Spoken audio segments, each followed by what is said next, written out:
What's up everybody, Fritz here. Did you recently replace the bumper or hood of your BMW? But no matter what you do, you have this slight bit of gap right here. Well, in today's video, we're gonna clean up that gap and get that flush fitment. Let's get into the video.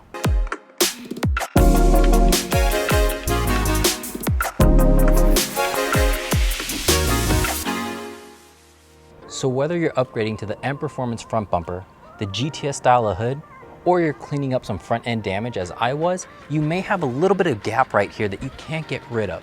And I'm happy to tell you it may not be the hood, and it's probably not even the bumper. It's the underlying support pieces that support the bumper that need to be replaced. Now, before we actually get into replacing parts and wasting money, I would suggest trying your best to align it with all the adjustment points that we have possible on the BMWs. In the F series of BMWs, we actually have 2 points of adjustment.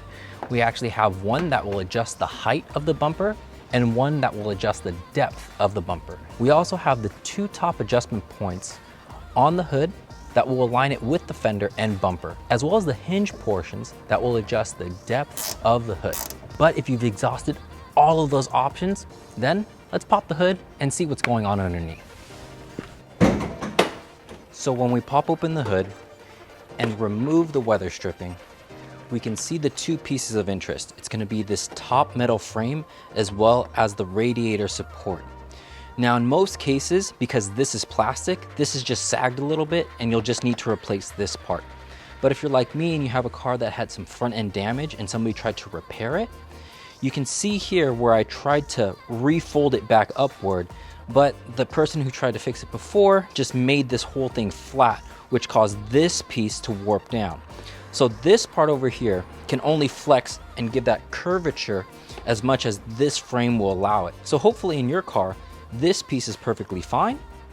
It's just this piece that needs to be replaced. But we'll go over both because that's my situation. First, we have to remove the bumper, which is held in by 2 8mm screws and a push rivet in the willow liner, as well as 2 long 8mm screws that attach the fender to the bumper. Don't forget to disconnect your fog lights and do the same on the opposite side. Moving to the bottom, we have more 8mm screws to remove. The last attachment points are at the top and under the weather stripping.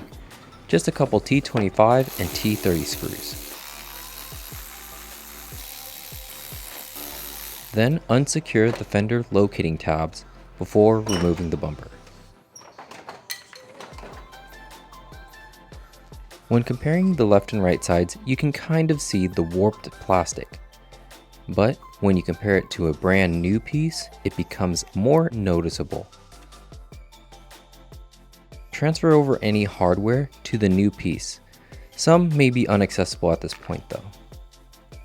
To remove the radiator shroud, undo the 4 10mm bolts at the top and unbolt the V-brace, which is held in by 2 T45s at the top and a T45 behind and below each headlight.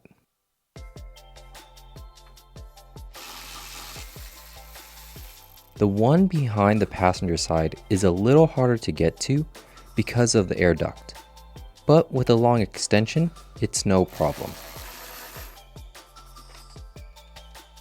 In order to remove the shroud, lift the feet of the V-brace over the crash bar and wedge it out.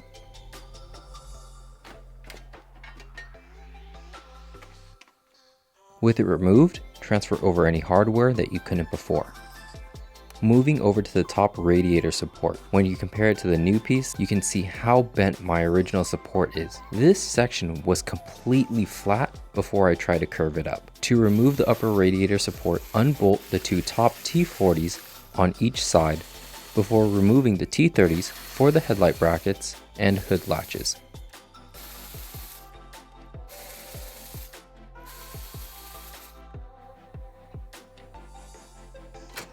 With the hood latches and headlight brackets unsecured, push out the grommet that attaches to the airbox and remove the upper radiator support. Then pull out the center bumper. We'll adjust this later, as well as the grommet for the airbox.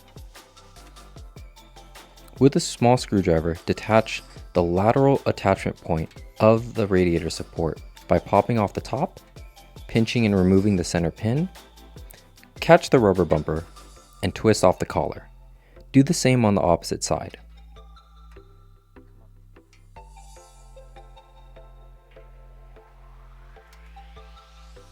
Go ahead and place back in the bumpers to the radiator.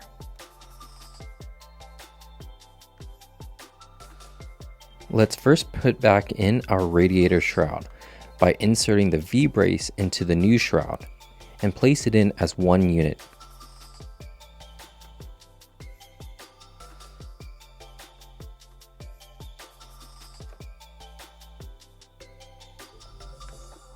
And to prevent the bottom portion from flapping, make sure it goes through the tab on the top of the crash bar. Then pull the air duct through on the passenger side and tighten down the two T45 bolts that hold in the V-brace and torque to 28 Newton meters. Time to swap over the hardware from your old radiator support to the new one before attaching it to the airbox, followed by securing in the lateral portions.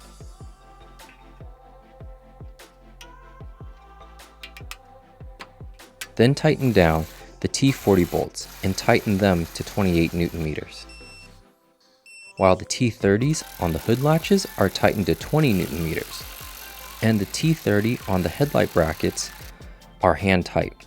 You can tighten these once you've made your final adjustments.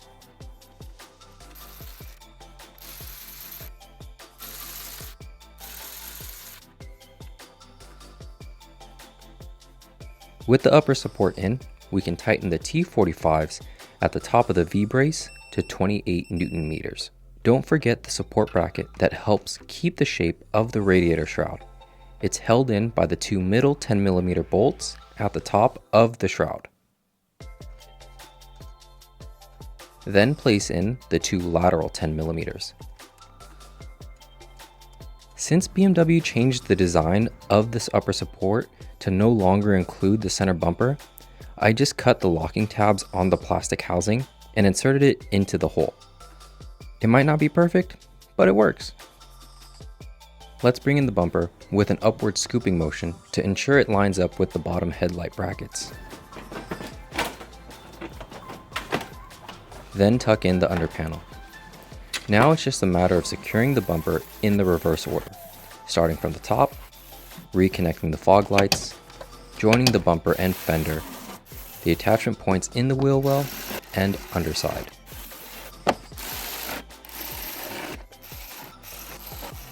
Before placing in the weather stripping by its centering dot on the back side, align your bumper.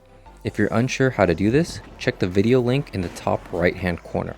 Then close it up, pat yourself on the back, and enjoy the flush fitment on your BMW.